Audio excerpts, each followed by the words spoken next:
Nero, the last emperor of the Julio-Claudian dynasty, was born in 37 AD, into a world of ambition, betrayal, and power struggles.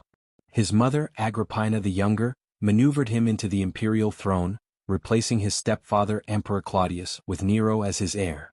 But Agrippina's ambition would later be her undoing, as she sought to control her son even as he grew into a ruler in his own right.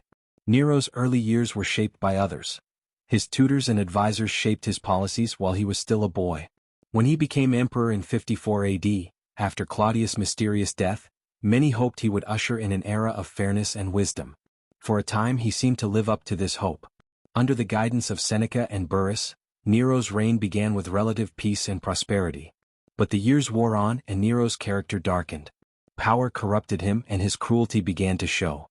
He ordered the murder of his mother Agrippina in 59 AD, to rid himself of her control.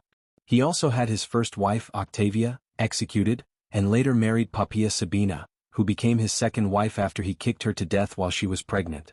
Nero's infamous reputation grew, not just for his brutal acts but for his bizarre artistic passions.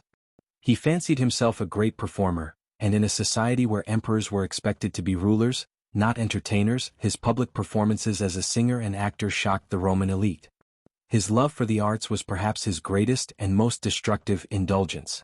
Rome itself became a backdrop for his performances, with vast parts of the city set ablaze during the Great Fire of 64 AD. Although he was blamed for starting the fire, many believed he had a deeper hand in it, wishing to rebuild the city in his own image. The fires of Rome raged and with them burned Nero's support among the people. In 68 AD, a rebellion led by the governor of Gaul, Gaius Julius Vindex, escalated, forcing Nero to flee the city. His imperial guard abandoned him, and the Senate declared him a public enemy. Alone and with no support left, Nero retreated to a villa outside the city, where he was hunted by his own soldiers. Faced with execution, Nero, in despair, turned to a freedman named Epaphroditus. With trembling hands he took his own life, leaving behind a legacy of tyranny, excess, and madness. His final words were reportedly, "What an artist dies in me." A reign that began with promise had ended in ruin, and the empire, although weakened, would continue, free of Nero but not free of the scars he had left behind.